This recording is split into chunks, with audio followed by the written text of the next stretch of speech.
Welcome back to my YouTube channel. The air inside the bank smelled faintly of perfume and freshly printed currency, that mix of ambition and ego you could almost taste. I stood in line, clutching my worn-out wallet, waiting patiently for my turn. When I reached the counter, my sister, the branch manager, looked up. Her eyes widened for a second, then narrowed. "Oh," she said, voice dripping with mock sweetness. "Didn't expect to see you here?" "I just need to withdraw $150, I said softly. Her smirk was instant. "We don't serve beggars here," she said loudly, making sure every clerk nearby heard. A few chuckles followed. I felt the sting, not from her words, but from the coldness behind them. Once upon a time, she was the one who borrowed from me. Lunch money, tuition, even rent once. But success had rewritten her memory. I looked around the room. The tellers pretended to type. The security guard looked away. I smiled faintly. "All right," I said calmly. "Then let's make another transaction." She raised an eyebrow. "Oh, for how much this time?" I slid a paper across the counter, an authorization letter bearing a logo that dwarfed the bank's name beneath it. "I'd like to withdraw $4.2 billion from the corporate investment. Account under my authority." The room froze. Her laughter started sharp, then faltered when she noticed the assistant manager's face turning pale. The letter had the CEO's signature, my signature. Phones started ringing. Screens lit up. A man in a navy suit, the regional director, hurried out from his office, confusion giving way to stunned recognition. "Sir," he said, voice trembling slightly, "we didn't know you'd be visiting today." I nodded politely. I wasn't planning to. Just needed a little cash. My sister's lips parted, but no words came. The smirk was gone, replaced by the kind of silence that carries regret. I turned to her gently. "You were right," I said. "You don't serve beggars here. You serve people. Every person, rich or poor, deserves respect." And then I walked out, leaving behind a lobby filled with whispers, shock, and one sister who had finally learned that humility doesn't cost a thing. But arrogance can bankrupt you in a heartbeat. The air was cool and heavy with that unmistakable bank smell, paper, polish, and pride. People stood in neat rows, murmuring to each other, eyes flicking to the tellers behind the glass. I waited patiently, my number clutched in hand, the edges of the ticket curling from my grip. My shoes weren't new, but they were clean. My shirt, plain white and slightly creased, carried the quiet dignity of someone who didn't need to prove much anymore. When my turn came, I stepped forward to the counter. And there she was, my sister, perfectly poised in her navy blue suit, her name badge gleaming under the fluorescent lights. Ms. Arisha, branch manager. She looked up and her expression shifted. Surprise flashed for just a moment, then dissolved into something colder, amusement mixed with mild disdain. "Well, look who decided to show up," she said, her voice echoing just enough for people nearby to hear. "Didn't expect to see you here." I smiled politely, trying to ignore the sharpness in her tone. "Hi, Arisha. I just need to withdraw $150. For a second, there was silence. Then her lips curled into that familiar smirk, the one she used when she wanted to make a point. $150? She repeated louder than necessary. Heads turned. "We don't serve beggars here." The laughter that followed wasn't loud, but it was enough. A few clerks chuckled nervously. One man waiting in line tried to hide his grin. I could feel every stare, every whisper pressing against my skin. My sister didn't even flinch. She was enjoying the attention. To her, this was entertainment. Once upon a time, things were different. I remembered her sitting at our old wooden table, tearfully asking for help with her tuition fees. I'd given her everything I had, working nights just to make sure she could stay in school. But now, success had changed her. Her tone carried the arrogance of someone who had forgotten where she came from, and who helped her get there. Still, I didn't react. I didn't raise my voice or defend myself. There was a strange calm inside me, a peace that came from knowing something she didn't. I simply nodded and said softly, "All right." Then I straightened the small slip of paper in my hand, a faint smile playing at my lips. "In that case, let's make another transaction." Her eyebrows arched. "Oh, and how much this time?" I looked at her, not with anger, but with quiet certainty. "You'll see." Before she could respond, I let my gaze drift for a moment, to the bank's marble floor, to the endless clicking of keyboards, to the faint hum of the air conditioner that filled the silence between us.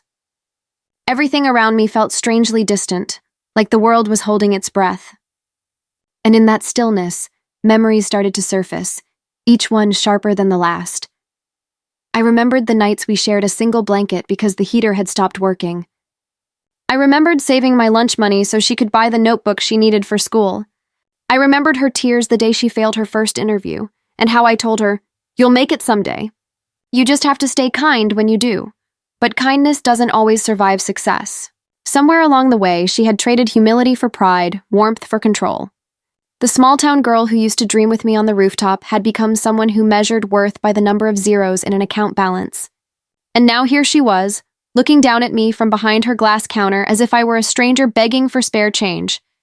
It wasn't the first time I had seen her treat someone like this. Once, an elderly woman came to withdraw her pension and fumbled with her ID card. My sister rolled her eyes, snapping at the woman until she left in tears. I'd said nothing then, because it wasn't my place. But now, watching her gloat, I understood something deeper. Power reveals people.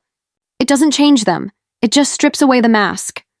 She leaned forward now, tapping her manicured nails against the counter. "Come on, what are you waiting for? Do you want me to lend you the money instead?" Her laughter was sharp, hollow, the kind that cuts more than it amuses. I looked at her, really looked at her. Beneath the tailored suit and the polished smile, there was a fear she didn't recognize yet. The kind of fear that grows when your worth depends on how small you can make others feel. "I'm fine," I said quietly. My tone was so calm it caught her off guard. She blinked, unsure of what to say next. The staff had stopped pretending to work now. Curiosity had filled the air. Everyone was waiting for my next move. I took a slow breath, the kind that comes right before a storm. "Actually," I said, sliding my hand into my pocket, "I'd like to make another transaction. This time a bit larger." She crossed her arms, a mock smile tugging at her lips. How large could it possibly be? I met her gaze, steady and unshaken. "You'll find out soon enough." I reached into my briefcase and pulled out a thin envelope. Nothing grand, nothing flashy. Just a single document, folded neatly with a seal pressed into its corner. Her smirk lingered, but I could see a flicker of unease in her eyes as I slid the envelope across the counter. The motion was slow, deliberate, almost ceremonial. "What's this supposed to be?" she asked, trying to sound amused, though her voice carried a faint tremor. "Authorization," I replied simply. She laughed, tossing her hair back. "Authorization for what? Another loan you can't afford?" Her words came quick, defensive, the tone of someone trying to stay in control. "Not quite," I said. "It's a corporate withdrawal request." Her eyebrows knitted together. "Corporate? What corporation?" Before I could answer, the assistant manager, a man named Bilal, who had been quietly observing from his desk, stood up abruptly.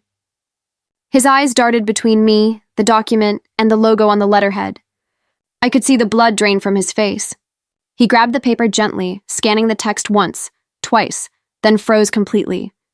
"Ma'am," he whispered, turning to my sister.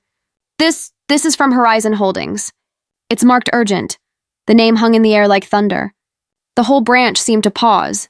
The tapping of keyboards stopped. Conversations died mid-sentence. Even the guard at the door straightened, sensing something had shifted. Horizon Holdings wasn't just any company. It was a global conglomerate, one of the top investors in the region, the kind that banks bowed to. My sister's confident expression faltered for the first time. That can't be real," she said, forcing a laugh. "Why would you have a letter from them?" Bilal's voice was shaky. "It's signed by the CEO himself." He swallowed hard, his eyes flicking back to me. "Sir, if you could please verify your identification." I reached into my jacket and handed him my ID. His hands trembled as he read the name printed in bold. The realization hit him like a wave, the same last name, the same initials that matched the signature at the bottom of the authorization letter. Bilal looked at my sister, then back at me, his voice barely more than a whisper. "Mr. Arman Khan, Chief Executive Officer, Horizon Holdings." The color drained from her face completely. She stared at me as if she'd never seen me before. "You're joking," she said weakly, shaking her head. "That's not possible." I gave her a small, calm smile. "You asked what kind of transaction it was," I said quietly. I'd like to withdraw $4.2 billion. The funds are held under Horizon's central investment portfolio, this branch included. Silence fell over the entire floor. Even the sound of the air conditioner seemed to fade away. Someone dropped a pen. A phone rang once, then stopped. Every employee stood frozen, eyes wide, hearts pounding. The same sister who'd called me a beggar was now speechless behind her counter, her mouth slightly open, her voice gone. "I'll wait," I said softly, adjusting my sleeve. "I know it's a big amount. Take your time verifying." And then I leaned back against the counter, utterly calm, while chaos quietly unfolded around me. Within minutes, the once busy branch transformed into a storm of hushed confusion. The assistant manager was on the phone with headquarters, his voice trembling as he repeated my name over and over, confirming what he already knew but couldn't quite believe. Employees stood frozen behind their desks, pretending to look busy while sneaking glances in my direction.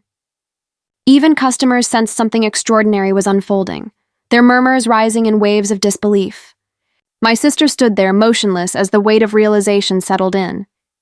The color had drained from her face, her earlier confidence replaced by a growing panic she could no longer hide. Her manicured fingers fidgeted with the edge of her blazer, and for the first time, her eyes couldn't meet mine. She looked small, not in stature, but in spirit. The arrogance that once filled her had crumbled into dust. The glass door opened suddenly, and in walked a tall man in a crisp navy suit, the regional director himself. His presence carried authority, the kind that silenced even the hum of air conditioners. He scanned the room, confusion tightening his features, until his gaze landed on me. Then came the recognition, swift, certain, and followed by a flash of anxiety. He hurried over, extending his hand. "Mr. Khan," he said, his tone respectful but laced with unease. "We weren't expecting your visit today, sir." I returned the handshake with calm composure. I wasn't planning one. Just needed to make a quick transaction. The director nodded rapidly. "Of course, sir, absolutely. We're honored to assist you."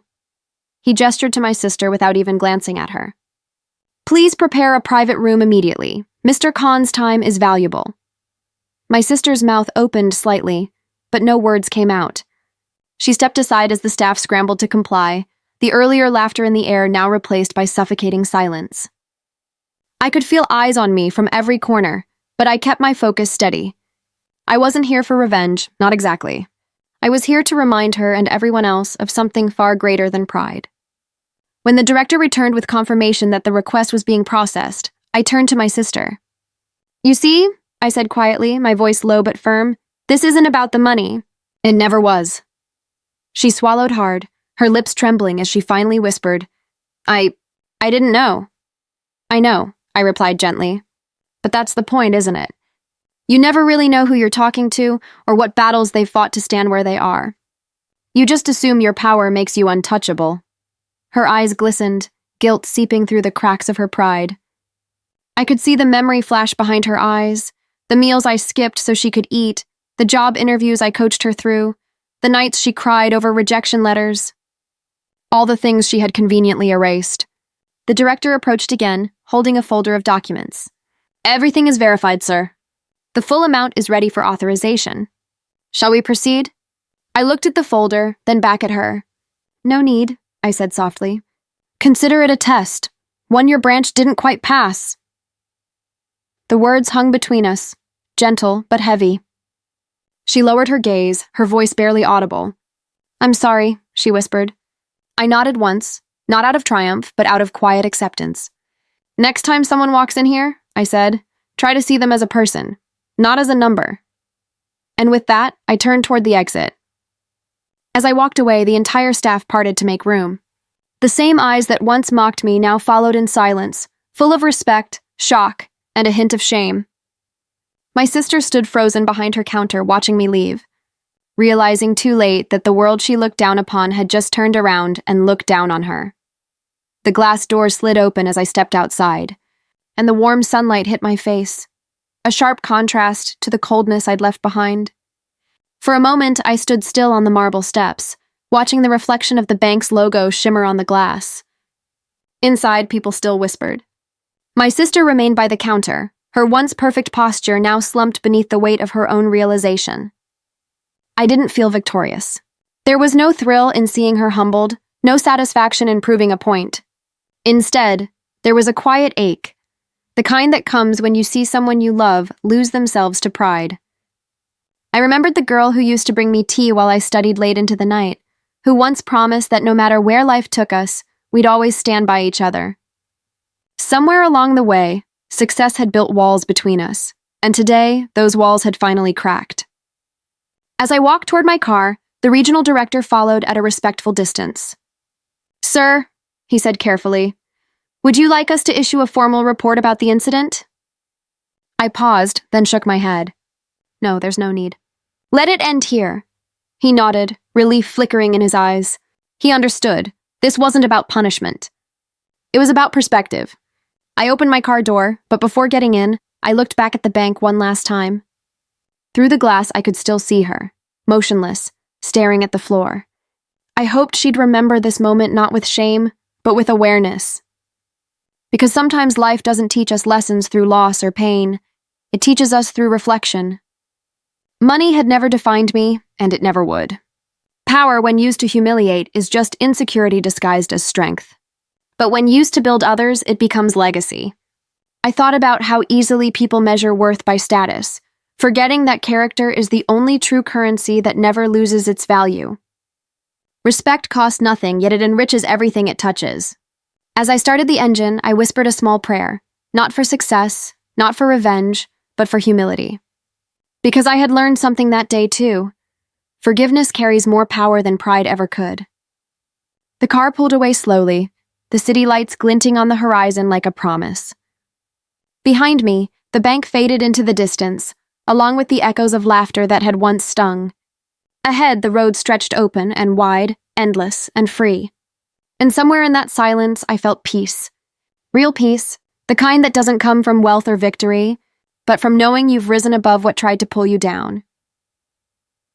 In the days that followed, the story spread quietly through the city, a tale whispered among employees, told with wide eyes and lowered voices. Some spoke of power, others of karma. But for me, it wasn't about either.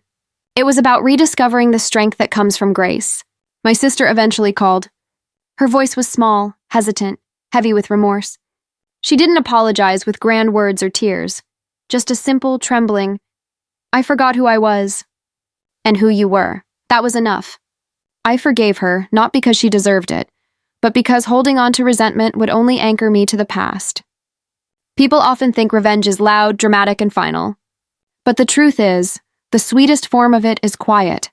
A calm reminder that life has a way of restoring balance when you least expect it. That day taught me something lasting. Never let someone else's arrogance make you doubt your worth. You don't need to shout to prove your power.